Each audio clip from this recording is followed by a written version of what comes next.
श्री कृष्ण वंदे जगत गुरु। मैं कैलाश शास्त्री एक बार फिर से आप सभी का अपने चैनल संस्कृत शिक्षा चैनल के अंतर्गत हार्दिक अभिनंदन करता हूं, स्वागत करता हूं। प्रतिदिन की भांति वही आपसे विनम्र निवेदन कि यदि आपने अभी तक मेरे इस चैनल को अर्थात संस्कृत शिक्षा चैनल को सब्सक्राइब नहीं किया है तो सब्सक्राइब कर लीजिएगा, साथ ही बेल आइकन का बटन अवश्य दबाइएगा ताकि भविष्य में आने वाली सभी वीडियो का नोटिफिकेशन आपको प्राप्त हो सके। इसी के साथ वीडियो में अंत तक बने रहिएगा। वीडियो अच्छी लगे तो लाइक भी अवश्य कीजिएगा क्योंकि लाइक करने से मनोबल बढ़ता है। इसी के साथ वीडियो को शेयर भी अवश्य कीजिएगा ताकि आजकल जो हम टॉपिक कर रहे हैं वाच्य, उसके विषय में आपके मित्रगण भी अच्छी प्रकार से समझ सकें, जान सकें। तो आजकल हम पढ़ रहे हैं वाच्य। कल हमने पढ़ाया था आपको वाच्य होता है कहने का ढंग। अंग्रेजी में एक्टिव और पैसिव होते हैं, उसी प्रकार हिंदी और संस्कृत में वाच्य तीन प्रकार के होते हैं, कर्तृवाच्य, कर्मवाच्य और भाववाच्य। कल हमने कर्तृवाच्य कर लिया था, आज हम करेंगे कर्मवाच्य और भाववाच्य। सबसे पहले हम ये जान लें कि जो क्रिया होती है वो दो प्रकार की होती है। नंबर एक सकर्मक क्रिया और नंबर दो अकर्मक क्रिया।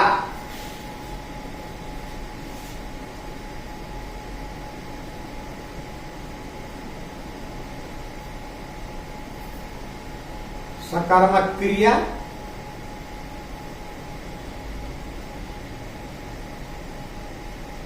अकर्मक क्रिया। सकर्मक क्रिया, सकर्म, कर्म के साथ जो है वो कहलाती है सकर्मक क्रिया। अर्थात जिस वाक्य में कर्म होता है वो सकर्मक क्रिया और जिस वाक्य में कर्म नहीं होता है वो अकर्मक क्रिया। चलिए इसको पहले हम हिंदी में जानते हैं।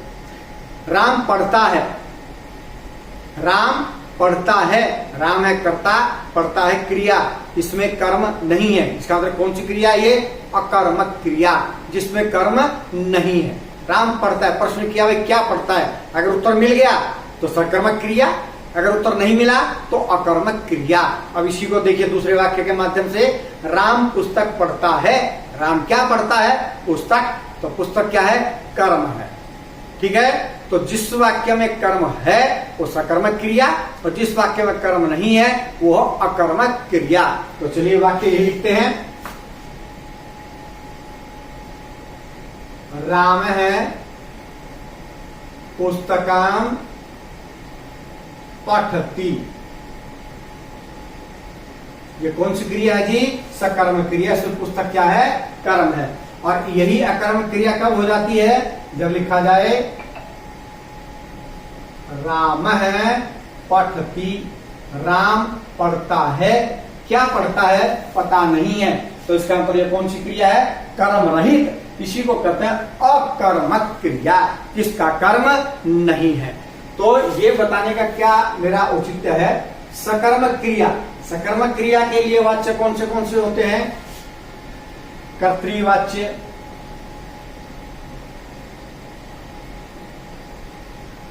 और कर्मवाच्य।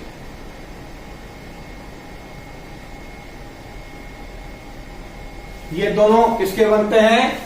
सकर्मक क्रिया के। अगर सकर्मक क्रिया है तो कर्तृवाच्य भी होगा और वो कर्मवाच्य भी होगा। लेकिन जिसमें कर्म नहीं है तो वो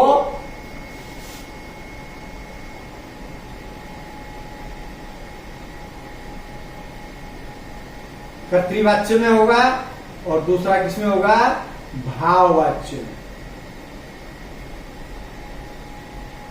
यानी कि कर्मवाच्य उसका होता है जिसमें कर्म होता है और जिसमें कर्म नहीं होता है वो कर्मवाच्य नहीं हो सकता है, वो भाववाच्य होगा या कर्तृवाच्य होगा। राम है पढ़ती, ये कर्तृवाच्य भी है, राम है पढ़ती और अकर्मक क्रिया भी है।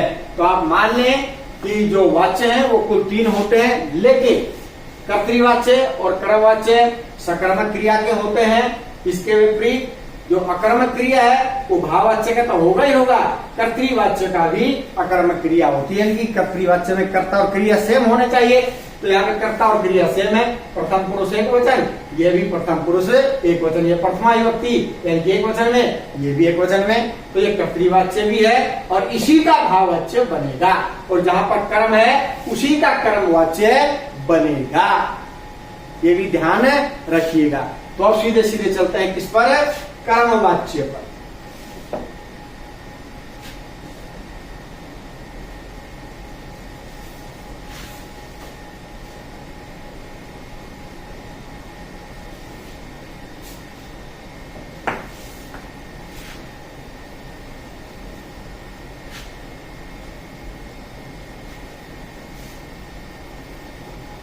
कर्तृवाच्य है ये, और ये क्या सकर्मक है, और जो सकर्मक क्रिया होती है उसी का क्या बनता है, कर्मवाच्य। ये कर्तृवाच्य है। अब इसका हमने बनाना है कर्मवाच्य। कर्मवाच्य बनाने के लिए इसमें क्या परिवर्तन करना पड़ेगा जिससे कि ये क्या बन जाए, कर्मवाच्य। अब ये फिलहाल है क्या, कर्तृवाच्य। कर्तृवाच्य में क्या होता है जी, कर्तृवाच्य में होता है कि जो कर्ता है उसी के अनुसार क्रिया होती है। कर्ता एक वचन का, क्रिया एक वचन की, कर्ता द्विवचन का, क्रिया द्विवचन की, और कर्ता बहुवचन का, क्रिया भी बहुवचन की। लेकिन जब इसका हम कर्मवाच्य बनाते हैं तो कर्मवाच्य में किसकी प्रधानता रहती है, कर्म की। इसलिए यहाँ पर जो एक कर्म है, यहाँ पर द्वितीय विभक्ति में होता है, यहाँ पर चला जाता है ये प्रथमा विभक्ति में। कर्मवाच्य में जो कर्म है वो प्रथमा विभक्ति में होता है, यानी कि कर्म की प्रधानता होती है। और जो ये कर्ता है ये चला जाता है तृतीया विभक्ति में।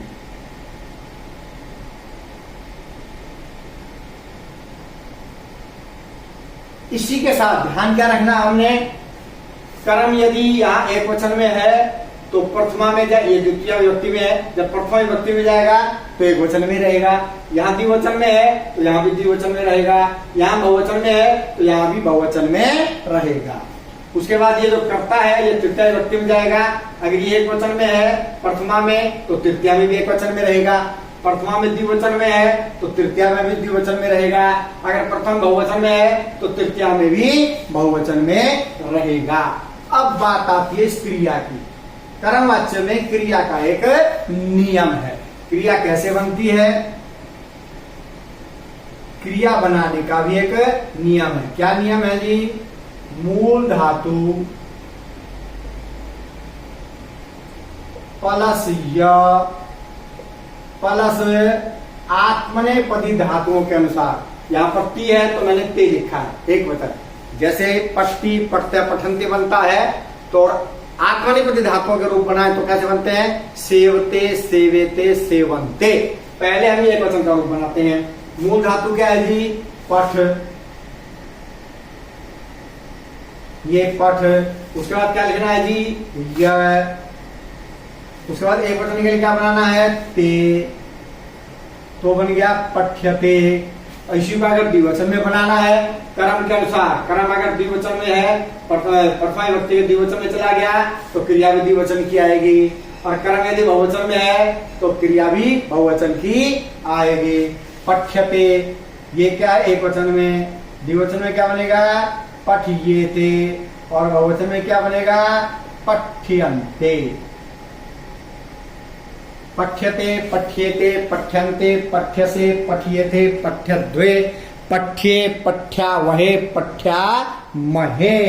तो ये लट लकार के अनुसार मैंने बताया। तो अब इसको बदलते हैं हम, किसमें, कर्मवाच्य में नियम फॉलो करते हैं। कर्ता कहाँ जाएगा, तृतीय विभक्ति में। राम है प्रथमा विभक्ति के एक वचन में है, राम है पहला ही है तो तृतीय विभक्ति में एक वचन में बनेगा। तो चलिए राम का रूप पढ़ते हैं। राम है रामौ रामा, प्रथमा विभक्ति, द्वितीय बनेगा रामम रामौ रामान, तृतीय विभक्ति बनेगा रामेण। तो यहाँ तृतीय विभक्ति में क्या बन गया जी, रामेण। ठीक है जी, कर्मवाच्य बना रहे हैं कर्तृवाच्य से। रामायण का क्या बन गया, रामेण तृतीय विभक्ति में। उसके बाद ये पुस्तकम कर्म है, कर्म कहाँ जाना है, प्रथमा विभक्ति में। अब पुस्तकम का अगर आपने रूप पढ़े हैं तो प्रथमा और द्वितीय दोनों में एक जैसे होते हैं। पुस्तकम पुस्तके पुस्तकानि, पुस्तकम पुस्तके पुस्तकानि। यानी कि ये अगर द्विवचन में है तो एक वचन में भी ये बिल्कुल ऐसा ही बनेगा। तो क्या लिखे हैं, रामेण पुस्तकम। अब ये क्रिया है, क्रिया किसके अनुसार लगनी है, कर्म के अनुसार। कर्म कहाँ है, प्रथमा विभक्ति में। कौन सा वचन है, एक वचन है, तो एक वचन की क्रिया लगाएंगे। एक वचन की क्रिया ये बनेगी, क्या बनेगी, मूल धातु प्लस ये और प्लस एक वचन के लिए ते, पठ्यते। तो ये इसका कर्म वाच्य बन गया, कर्तृवाच्य का। राम है पुस्तकम पठती, राम का तृतीया में गया रामेण, पुस्तकम द्वितीया में था, प्रथम चलेगा तो ऐसा ही बनता है पुस्तकम, पठती के स्थान पर आएगा पठ्यते। ये क्रिया बनाने का फार्मूला है और ऐसे रूप चलेंगे आत्मनेपदी के अनुसार। तो क्या बन गया, रामेण पुस्तकम पठ्यते। अब ये एक वचन में था तो एक वचन की क्रिया आई, अगर ये दो होंगे तो द्विवचन की क्रिया आएगी, अगर कर्म बहुवचन में होगा तो क्रिया भी बहुवचन में आएगी। ये अभी एक वचन में था तो राम का रामेण बना, अगर रामो होता तो रामाभ्याम बनता, रामः होता तो क्या बनता भाई, रामई बनता। ठीक है, चलिए एक दो वाक्य और लिखते हैं।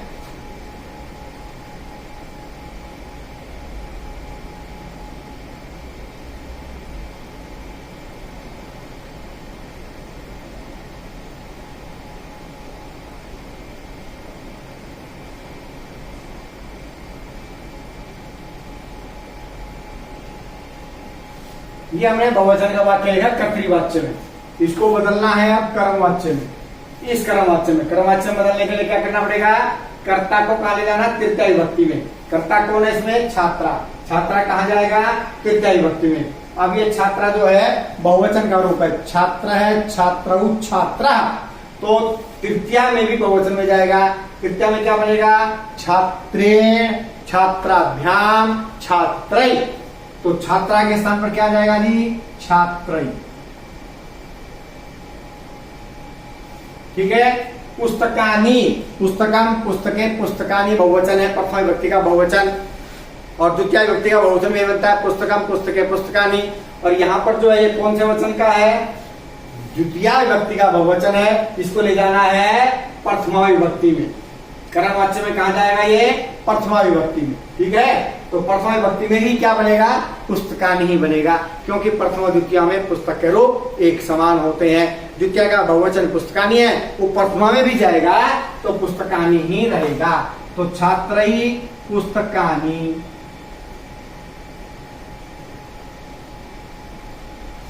अब पठंती, अब ये क्रिया है, क्रिया किसके अनुसार लगेगी, कर्म के अनुसार। कर्म कहाँ है, ये है, कहाँ है ये, प्रथमा विभक्ति बहुवचन है, इसके अनुसार क्रिया लगनी है।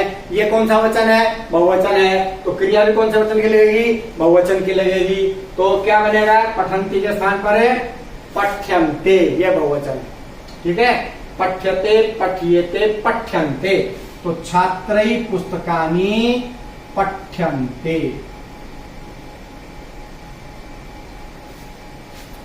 चलिए आगे बनाते एक वाक्य और।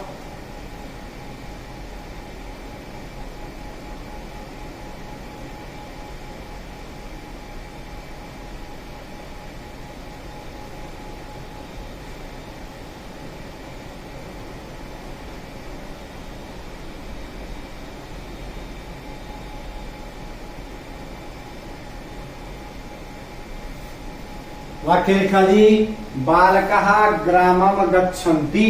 कर्म है इसलिए कर्मवाच्य बन रहा है, अगर कर्म नहीं होता तो कर्मवाच्य नहीं बनता। क्यों, क्योंकि कर्मवाच्य बनाने के लिए कर्म का होना जरूरी है, कर्म नहीं है तो कर्मवाच्य नहीं बनेगा। ठीक है, तो बालकः, बालक है, बालकौ बालका, प्रथमा विभक्ति का बहुवचन है। कहाँ लेके जाएंगे इसको, तृतीया विभक्ति के बहुवचन में। तृतीया विभक्ति का बहुवचन क्या बनेगा, बालकेन बालकाभ्याम बालकै। तो बालकः के स्थान पर क्या बन गया जी, बालकै।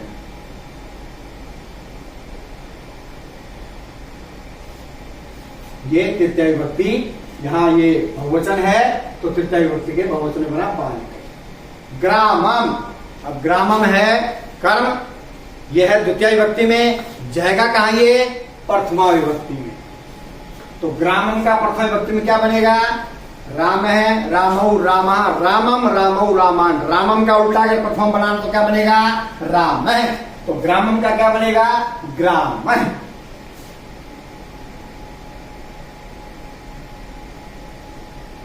और ये क्रिया है। क्रिया किसके अनुसार लगेगी? कर्म के अनुसार। कर्म कितने हैं? एक।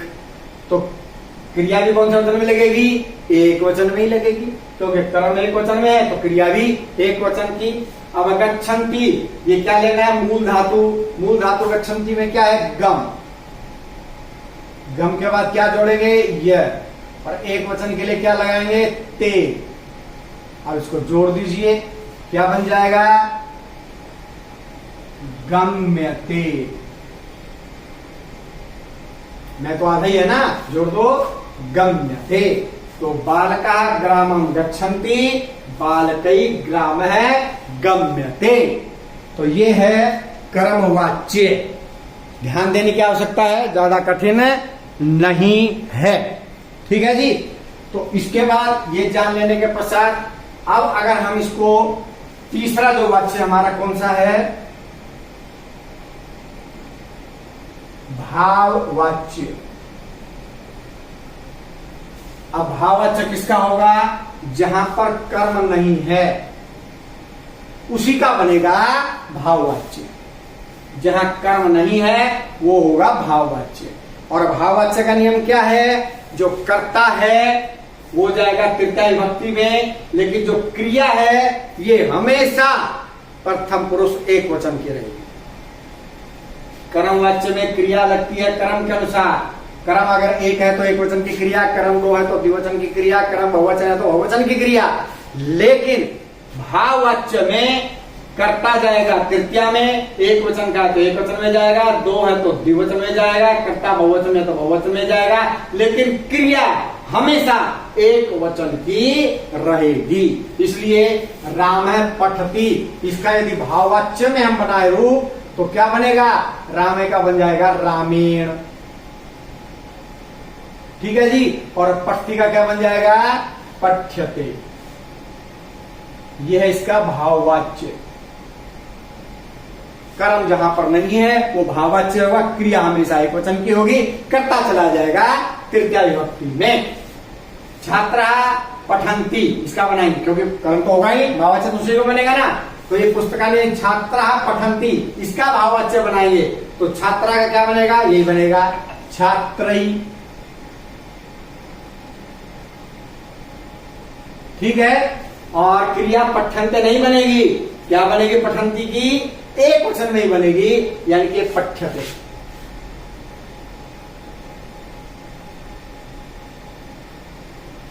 ये क्या बना रहे हैं हम? भाववाच्य।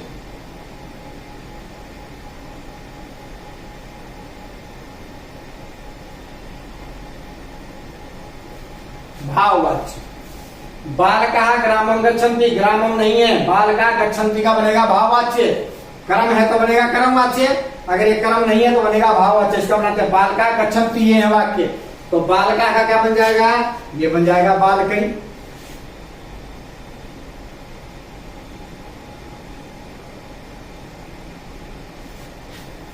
और क्रिया क्या लगेगी फिर? एक वचन की। तो गच्छन्ति की मूल धातु क्या है? गम। ये और फिर एक वचन के लिए ती, क्या हो जाएगा? बालकई गम्यते। ये हो गया जी हमारा कर्मवाच्य और भाववाच्य। आशा करता हूं आपको अच्छे से समझ में आ गया होगा।